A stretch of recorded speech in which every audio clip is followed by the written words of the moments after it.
YouTube viewers அனைவருக்கும் வணக்கம். இன்றைக்கி நம்ம இந்த வீடியோவில் 2026க்கான புத்தாண்டு ராசி பலன் பற்றி பார்த்துட்ருக்கோம். அதன் வரிசையில் இப்போ பார்க்க போகிறது மகர ராசிக்கான பலன்கள். மகர ராசிக்கு அப்படின்னு பார்க்கும்பொழுது அதிர்ஷ்டம் 10 வழியில் வரப்போகுது அப்படின்னு சொல்லலாம். ஏகப்பட்ட அதிர்ஷ்டங்கள் பார்த்திங்கன்னா கண்டிப்பான முறையில் வந்தே தீரும். பண தட்டுப்பாடுகள் நீங்கக்கூடிய ஒரு வருஷம் அப்படின்னு சொல்லலாம். எடுத்த உடனே பணத்தை பற்றி சொல்கிறோமே அப்படின்னு நினைப்பீங்க. குருவுடைய பார்வை உங்களுக்கு கிடைக்கிறதுனால பண ரீதியான பிரச்சனைகள்லேருந்து கண்டிப்பான முறையில் வெளியே வந்தே தீர்வீங்க. அதிர்ஷ்ட வாய்ப்புகள் அப்படின்னு பார்க்கும்பொழுது நிறைய வாய்ப்புகள் கிடைக்கும். அந்த வாய்ப்புகளை நீங்கள் பயன்படுத்திக்கணும். இதை விட்டுட்டு அடுத்து வந்தால் பார்த்துக்கலாம் அப்படின்னு நீங்கள் சோம்பேறித்தனமாக இருக்கக்கூடாது.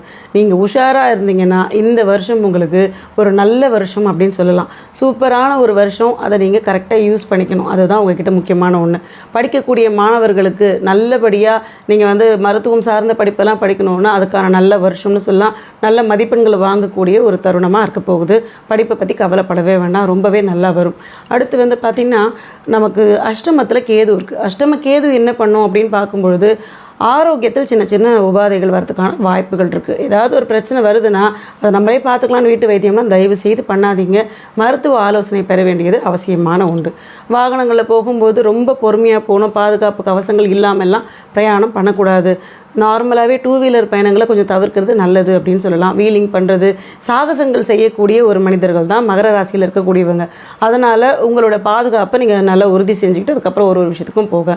மற்றபடி பார்த்திங்கன்னா பண ரீதியான விஷயங்கள், புதிய தொழில் செய்யணும், அது பார்த்திங்கன்னா யாராவது இன்வெஸ்ட் பண்ணுறதுக்கு ஆள் இல்லை அப்படின்னு தேடிங்கன்னா கண்டிப்பான முறையில் நல்ல உதவிகள் கிடைக்கக்கூடிய ஒரு தருணமாக இருக்கும். பெரிய அளவில் அமௌண்ட் நமக்கு வரும். அதை வச்சு என்னெல்லாம் பண்ணலாம் அப்படின்றத பற்றி யோசிச்சுக்கோங்க.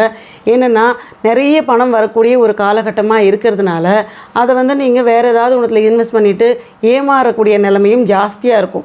ரொம்ப உஷாராக நீங்கள் ஏதாவது சொத்துக்கள் வாங்கி போடுறது, ஆபரணங்கள் வாங்கி போடுறதுன்னு அதை என்ன செய்யலான்றதை பற்றி தான் யோசிக்கணுமே தவிர யாருக்காவது பணத்தை கொடுத்து ஏமாறுற மாதிரியான சூழ்நிலை போயிடாதீங்க.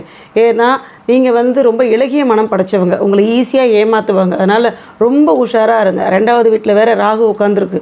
அப்படி இருக்கும்பொழுது தாம்தும்னு செலவு பண்ணக்கூடிய ஒரு மனுஷங்களாக இருப்பீங்க. ஏதாவது ஒன்று ஆசைப்பட்டிங்கன்னா உடனே போய் வாங்கிடணும் அப்படின்னு நினைக்கக்கூடிய மனுஷங்க. பணத்தை சேமித்து வைக்கணும். கடன்கள் இருந்ததுன்னா கடன்களை அடிச்சிருங்க. வீடு வாசல் கட்டுறதை பற்றி யோசிங்க. பெண்களுக்கு ஏதாவது நகை நட்டு சேர்க்கறது, இந்த மாதிரி விஷயங்களை ரொம்ப முக்கியத்துவம் கொடுங்க. அப்படி கொடுத்தீங்கன்னா வரக்கூடிய பணத்தெல்லாம் ஏமாறாமல் சேர்த்து வைக்கலாம். அதிகபட்சமாக நிறைய பணத்தை கோட்டை விட்ட நபர்கள்னு பார்த்தீங்கன்னா மகர ராசிக்காரர்களாக தான் இருப்பீங்க. அதனால் உஷாராக இருக்க வேண்டிய ஒரு காலம் அப்படின்னு சொல்லலாம். 10 விதமான பணம் நமக்கு வரும்னு சொல்லியிருக்கோம். உஷாராக இருக்க சொல்கிறாங்களேன்னா நீங்கள் பணம் ஜாஸ்தியாக வந்துட்டால் என்ன பண்ணுறது ஏது பண்ணுறதுன்னு தெரியாமல் திக்குமுக்கு ஆடக்கூடிய ஒரு தருணமாக இருக்கும். ஆக கேட்கும்போது எப்படி இருக்கும்னா, ஆல்ரெடி பணத்துக்கு நான் எவ்வளோ கஷ்டப்படுறேன் எனக்கு தான் தெரியும், நீங்கள் என்னென்னா 10 வழியில் பணம் வரும்னு சொல்கிறீங்களே அப்படின்னு நினைப்பீங்க.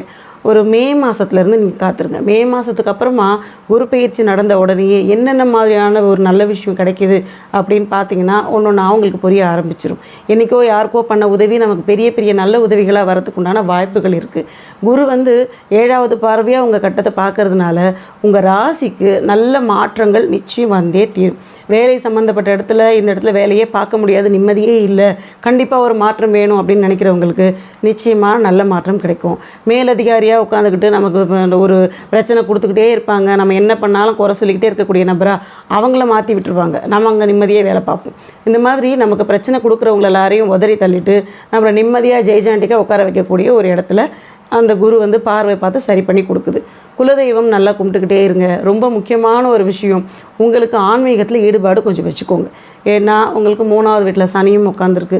தைரியஸ்தானம். அதே சமயத்தில் ஏதாவது ஒரு விஷயம் செய்யணும்னா போஸ்ட்பான் பண்ணிக்கிட்டே இருக்கக்கூடிய ஒரு புத்தி வேலை செய்யும் நமக்கு. இல்லைனா தூங்கலாம், நாளைக்கு பார்த்துக்கலாம் அப்படின்னு தள்ளி தள்ளி போட வேண்டிய ஒரு சிச்சுவேஷன் இருக்கும்.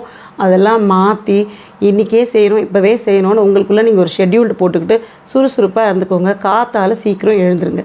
இந்த ஒரு விஷயத்தை கரெக்டாக ஃபாலோ பண்ணிங்கன்னா லைஃப்பில் நல்ல ஒரு ஜாக்பாட்டை இந்த 2026 கண்டிப்பாக கொடுத்தே தீரும். 3வது வீட்டில் சனி இருக்கிறதுனால காலங்காத்தால் எழுந்துருங்க. எளிமையாக வாழ கற்றுக்கோங்க. எல்லாத்தையுமே நான் லக்ஸுரியாக தான் பண்ணுவேன், அடமெல்லாம் பிடிக்காதீங்க.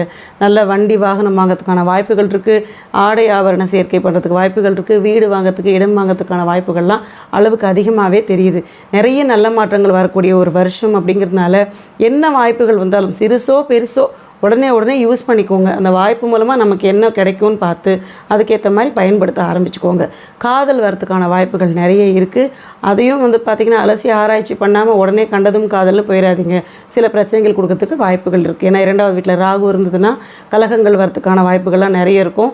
உஷாராக உங்களை நீங்கள் பார்த்துக்கணும். எது பண்ணாலும் 1க்கு 2 தடவை யோசிச்சு பண்ணுங்கள். யாருக்கும் வாக்கு கொடுக்காதீங்க. 2வது வீட்டில் ராகு இருக்கிறதுனால நம்ம என்ன தான் வாக்கு கொடுத்தாலும் அந்த வாக்கை காப்பாற்றக்கூடிய தருணம் இருக்காது. அதனால் வாக்கெல்லாம் கொடுக்காதீங்க. நாளைக்கு அடுத்த வாரம் அப்படின்னு வாக்கு கொடுக்காம பார்த்துக்கலாம்னு சொல்லிட்டு நீங்கள் நாளை பார்த்துக்கிட்டே போங்க. இப்படி போகிறது தான் நல்லது. வாக்கு கொடுத்தா மாட்டுவோம். ஆரோக்கியத்தில் ரொம்ப உஷாராக இருந்துக்கோங்க. வீட்டில் இருக்க குடும்பத்தில் இருக்கக்கூடிய பெரியவங்களுக்கு ஆரோக்கிய குறைபாடுகள் இருந்ததுன்னா உடனே என்னென்னு பார்த்து சரி பண்ணிவிடுங்க. என்ன வழிபாடு பண்ணலாம் அப்படின்னு பார்த்தீங்கன்னா, மகான்கள் வழிபாடு, ஜீவ சமாதி வழிபாடு, இந்த மாதிரி வழிபாடுகள் தொடர்ந்து பண்ணுறதுனால மன அமைதி கிடைக்கும். இந்த வருஷத்தை உங்களுக்கு ஒரு ஜாக்பாட் வருஷமாக கண்டிப்பான முறையில் மாற்றி கொடுக்கும். இன்றைக்கி நம்ம இந்த வீடியோவில் மகர ராசிக்கான புத்தாண்டு ராசி பலன் பார்த்தோம். இந்த வீடியோ உங்களுக்கு பிடிச்சிருந்தால் லைக் பண்ணுங்கள், ஷேர் பண்ணுங்கள், சப்ஸ்கிரைப் பண்ணுங்கள். டவுட் இருந்தால் கமெண்ட் பண்ணுங்கள். நன்றி, வணக்கம்.